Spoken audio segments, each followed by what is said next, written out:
श्री स्वामी समर्थ. स्वामी कृपा ज्योतिष मध्ये मी भास्कराचार्य मंजुषा जोशी आपलं हार्दिक स्वागत करते. समजून घेत आहोत मिथुन राशीच्या जातकांना संपूर्ण ऑगस्ट महिना कसा राहणार आहे. या महिन्यामध्ये मीटिंग्स प्लॅन करायच्यात, काही कामांची नियोजन करायची, त्यासाठी कुठला आठवडा तुमच्यासाठी खास राहणार आहे याची सुद्धा संपूर्ण माहिती जाणून घेतोय. चला तर मग माहितीला सुरुवात करूयात.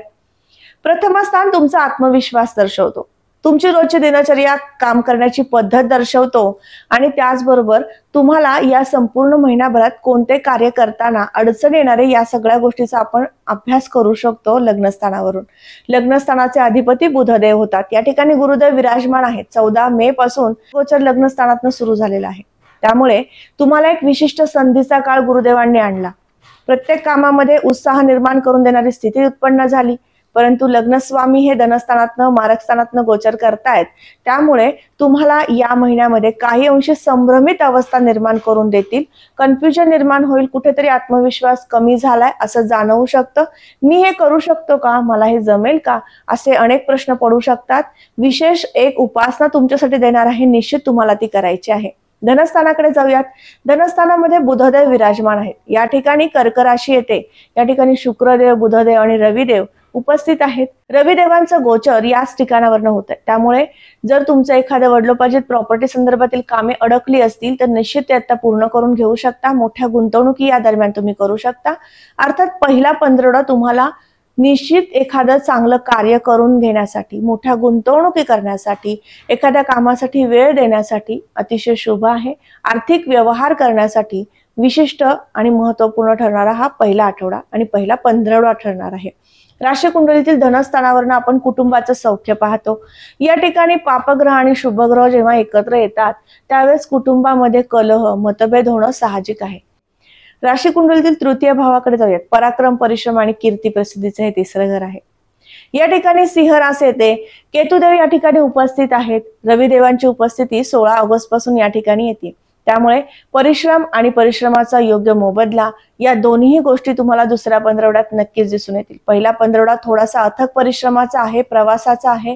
प्रवासामध्ये थोडंसं तुम्हाला अस्वस्थ वाटणं किंवा तब्येतीच्या तक्रारी, पाठदुखीचा त्रास, जास्त बसून काम असेल तर त्या माध्यमातून तुम्हाला या दरम्यान जास्त ते काम वाढणं आणि त्या माध्यमातून तुम्हाला त्रास होऊ शकतो. दुसऱ्या आठवड्यामध्ये मात्र तुम्हाला कामाची गती वाढेल, काम योग्य पद्धतीने तुम्ही करू शकाल. एक विचाराने किंवा एखाद्या निर्णयावरती ठाम राहून तुम्ही तुमचं काम करू शकता आणि त्या माध्यमातून उत्तम यश मिळवू शकता. कीर्ती प्रसिद्धीच्या दृष्टीने तुम्हाला हा महिना संमिश्र म्हणता येईल. चतुर्थ भावाकडे जाऊया. चौथं घर हे वास्तू आणि वाहन सुखाचं आहे.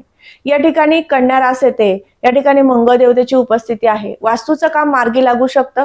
वास्तू घेण्यासाठी काही अंश तुम्हाला कर्ज हवं आहे, ते कर्ज उपलब्ध होऊ शकतं. प्रयत्न करू शकता. वाहन वास्तू खरेदीसाठी उत्तम योग आहेत. अर्थात खरेदी योग पाहताना तुमची जन्मलग्न कुंडली सुद्धा तपासून घेणं आवश्यक आहे. त्या माध्यमातून अचूक मार्गदर्शन तुम्हाला अधिकाधिक मिळू शकतं. राशी कुंडलीतील चौथं घर हे मातृसुख दर्शवतं. या ठिकाणी मंगळदेव उपस्थित आहेत. त्यामुळे आईसोबत वार्तालाप करताना, विचाराची देवाणघेवाण करताना काही अंश विचार करणं आवश्यक ठरेल. राशी कुंडलीतील पंचम भाव आपल्याला शिक्षण, संतती आणि प्रेम प्रणय दर्शवतं. प्रणयाच्या दृष्टीने विचार केला तर शुक्रदेव, बुधदेव एकत्रित आहेत. धनस्थानातनं गोचर करतात, कुटुंबस्थानातनं गोचर करतात. त्यामुळे तुमचं रिलेशन घट्ट करण्याकडे कल राहील. शुक्रदेव हे कर्क राशीतनं जेव्हा गोचर करतात त्यावेळेस तुम्ही मनापासून एखादी गोष्ट व्यक्त होता. राशी कुंडलीतील पंचम स्थान शिक्षणाचं आहे आणि शिक्षणाच्या दृष्टीने सुद्धा हा महिना संमिश्र म्हणता येईल. या महिन्याच्या दुसऱ्या पंधरवड्यामध्ये तुम्हाला अभ्यासामधील गती वाढेल. अभ्यास उत्तमरित्या तुम्ही करू शकाल. पहिला पंधरवडा तुम्हाला थोडासा अभ्यासासाठी दिरंगाई असणारा किंवा अभ्यासामध्ये टाळाटाळ करणारा असा असू शकेल. राशी कुंडलीतील पंचमावरून आपण संतान योग पण पाहतो आणि संतती सौख्य पण पाहतो. सौख्याच्या दृष्टीने विचार केला तर हा महिना संमिश्र आहे. या महिन्यात तुम्हाला तुमच्या मुलांची काळजी चिंता वाटू शकते. काही अंशी त्यांना काही गोष्टी हव्यात तर त्या उपलब्ध करून देण्याकडे तुमचा जास्तीत जास्त कल राहू शकतो. जास्त धावपळ होऊ शकते. अशा काही गोष्टीतनं जावं लागू शकतं. राशी कुंडलीतील षष्ठाकडे जाऊया. षष्ठ स्थानाचे अधिपती मंगळदेव होतात. या स्थानावरून आपण खरेदी विक्रीचे व्यवसाय पाहतो आणि त्याचबरोबर आरोग्य पाहतो. या महिन्यात काही अंश त्वचेचे विकार उद्भवू शकतात. त्याचबरोबर ज्यांना बीपी, शुगर, थायरॉइड सारखे आजार आहेत यांना विशेष आरोग्याची काळजी घ्यावी असा सल्ला राहील। त्याचबरोबर षष्ठ स्थानाचे अधिपती, त्रिक स्थानाचे अधिपती ज्यावेळेस केंद्रातनं गोचर करतात त्यावेळेस मोठ्या प्रमाणातील आजारपण नक्कीच आणत नाहीत, पण काही अंशी तुम्हाला एखाद्या गोष्टीचा खूप विचार होतो आणि त्यामुळे उच्च रक्तदाबाचा त्रास होऊ शकतो, म्हणून विशेष काळजी तुम्ही घ्यायची आहे। वर्ग सिव्हिल क्षेत्रामध्ये काम करतो, खरेदी विक्री संदर्भातील कामे करतो अशांसाठी अतिशय शुभ कालावधी आहे। तुम्ही तुमचं कार्य उत्तमरित्या करू शकता आणि अर्थार्जन प्राप्त करून घेऊ शकता। शत्रूंच्या दृष्टीने विचार केला तर हितशत्रूंचा त्रास या महिन्यात संभवत नाही। राशी कुंडलीतील सप्तम स्थानाकडे जाऊयात। सातवं घर जोडीदाराच्या सुखाचं आहे आणि त्याचबरोबर पार्टनरशिप मधील व्यवसायाचं सुद्धा आहे, विवाह योगाचं सुद्धा आहे। ज्यावेळेस विवाह योगाचा विचार केला जातो तो तुमच्या जन्मलग्न कुंडलीनुसार, आणि विवाह सौख्याचा विचार करताना आपण राशी कुंडलीचा अभ्यास नक्कीच करू शकतो। सप्तम स्थानामध्ये असणारी धनु राशी आणि गुरुदेवतेचं गोचर लग्नात होतंय, त्यामुळे तुमचा जो जोडीदार आहे त्याच्याकडनं तुम्हाला जास्तीत जास्त सहकार्य मिळणार आहे, सपोर्ट मिळणार आहे आणि त्या माध्यमातून तुम्ही तुमचं कार्य उत्तमरित्या करू शकणार आहात। हे सगळ्यात महत्त्वपूर्ण आणि सौख्यकारक ग्रहमान तुम्हाला लाभत आहे। याचं कारण म्हणजे केंद्रस्थानाचे अधिपती केंद्रातनं लग्नातनं गोचर करतायत, सप्तम दृष्टीने सातव्या घराला स्वतःच्या घराला पाहतायत। विशेष तुम्हाला चांगलं फळ निश्चित देऊ शकतील, या संधीचा तुम्हाला लाभ घ्यायचा आहे। ज्यांना नुकताच एखादा पार्टनरशिप मधील व्यवसाय सुरू करायचा आहे, पहिल्या पंधरवड्यामध्ये करा, तुमचा व्यवसाय उत्तमरित्या सुरू होऊ शकतो। नोकरी, उद्योग, व्यवसाय या दृष्टीने विचार केला तर भाग्यस्थानामध्ये राहुदेव उपस्थित आहेत, त्यामुळे तुमचा भाग्योदय घडून देताना काही अंश अडचणी अडथळे आणून देण्याचं कार्य ते नक्कीच करतील, परंतु रविदेवांच्या युतीमध्ये जेव्हा केतुदेव येतील अर्थात 16 ऑगस्ट नंतरचा कालावधी तुमच्यासाठी नोकरीची संधी उपलब्ध करून देईल, कामामध्ये यश प्राप्त करून देऊ शकतात। याचबरोबर तुमचा व्यवसाय मोठा कसा करायचा, यामध्ये काय त्रुटी आहेत, काय बदल करणं आवश्यक आहे, या सगळ्या गोष्टीचा विचार सुद्धा तुम्हाला या दुसऱ्या आठवड्यामध्ये आणि दुसऱ्या पंधरवड्यामध्ये प्राप्त होऊ शकतो। जाऊयात 12वं घर हे परदेशात जाण्यासाठी पाहिलं जातं, त्याचबरोबर खर्चाचं सुद्धा आहे। या ठिकाणी हर्षलदेव उपस्थित आहेत, त्यामुळे अचानक खर्च निघणं, अचानक एखादी मोठी गुंतवणूक होणं या गोष्टी सहज होऊ शकतात। या महिन्यामध्ये योग्य ठिकाणी खर्च झाला पाहिजे याचा बारकाईने विचार होणं आवश्यक आहे। त्याचबरोबर कुटुंबाच्या सौख्यासाठी, कुटुंबातील जबाबदाऱ्या संपन्न करून देण्यासाठी या महिन्यात खर्च होऊ शकतो, अर्थात यातनं समाधान तुम्हाला मिळू शकतं की आपण आपल्या कुटुंबासाठी खर्च केलेला आहे, परंतु तो खर्च नसून इन्व्हेस्टमेंट आहे असाही विचार येऊ शकतो। त्यामुळे खर्चाच्या दृष्टीने हा महिना संमिश्र म्हणता येईल आणि परदेशात ज्यांना जायचे त्यांच्यासाठी अतिशय शुभ म्हणता येईल। या महिन्यात प्रयत्न करा, तुमच्या कामाला गती मिळेल आणि परदेशात जाण्याची संधी मिळेल। MNC कंपनीमध्ये जॉब साठी प्रयत्न करताय, तुमच्यासाठी सुद्धा शुभ कालावधी हाच तो म्हणता येईल। आता सगळ्यात महत्त्वाचा विषय म्हणजे विवाह। ज्यांना विवाह करायचा आहे अशा वधूवरांना सांगू इच्छिते, तुम्हाला या महिन्यामध्ये विवाहाचं कार्य संपन्न होऊ शकतं किंवा विवाहाच्या विषयाला पुढे एक पाऊल जाऊ शकतं, अशा पद्धतीने शुभ ग्रहमान आहे। तुमच्या प्रयत्नांची जोड ठेवा, दत्त महाराजांची उपासना करा, निश्चित तुमचं विवाहाचं कार्य संपन्न होऊन जाईल।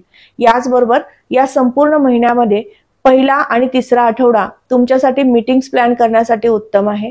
या दरम्यान तुम्ही केलेल्या व्यावहारिक मीटिंग्स नक्कीच सक्सेस होऊ शकतात आणि त्यातनं तुम्हाला उत्पन्नाचा स्रोत निर्माण होऊ शकतं।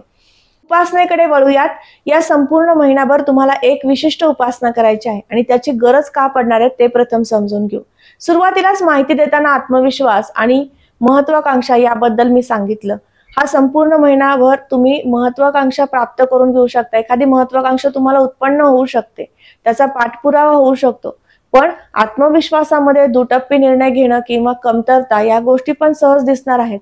मग संपूर्ण महिनाभर तुम्हाला विष्णूंची उपासना करायची आहे। त्याचबरोबर संपूर्ण महिनाभर तुम्ही विष्णू सहस्त्रनामाचं पठण केलं तर अतिशय लाभदायक आहे, कारण याच कालावधीमध्ये श्रावण महिना सुद्धा आहे। त्यामुळे श्रावण महिन्यात केलेली विष्णूंची उपासना अधिक फलद्रूप आणि लाभदायक ठरते, कुटुंबाचं सौख्य प्राप्त करून देऊ शकते आणि आर्थिक लाभ प्राप्त करून देऊ शकते। नक्की करा आणि तुमच्या जीवनामध्ये आनंद, सौख्य आणि ऐश्वर्य प्राप्त करून घ्या। तर आता आपण समजून घेतलं संपूर्ण ऑगस्ट महिना मिथुन राशीच्या जातकांना कसा राहणार आहे। आजचा हा महत्त्वपूर्ण व्हिडिओ तुम्हाला कसा वाटला नक्की मला कमेंट करून सांगा।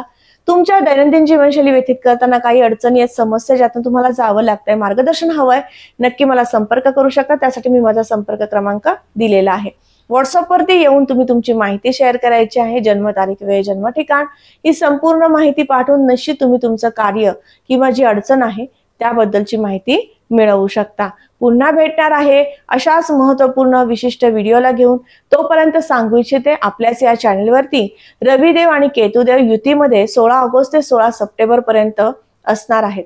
रविदेवांचं हे गोचर किती विशिष्ट आणि लाभदायक आहे किंवा कुठल्या बाबतीमध्ये संकट निर्माण करून देणार आहे, केतुदेवांचं सिंह राशीतलं गोचर कसं आहे याबद्दलचा माहितीपूर्ण व्हिडिओ तुमच्या राशीचा अपलोड करत आहे। तोही जाऊन समजून घ्या आणि त्यानुसार नक्कीच तुम्हाला योग्य पद्धतीने त्यातल्या दिलेल्या उपासना सुद्धा करा, म्हणजे केतुदेवांचं उत्तम तुम्हाला फळ मिळेल, रविदेवांचं सुद्धा उत्तमरित्या फळ तुम्हाला मिळू शकेल। पुन्हा भेटूयात अशाच माहितीसह। तोपर्यंत मी आपली रजा घेते। श्री स्वामी समर्थ। जय जय स्वामी समर्थ। रामकृष्ण हरी।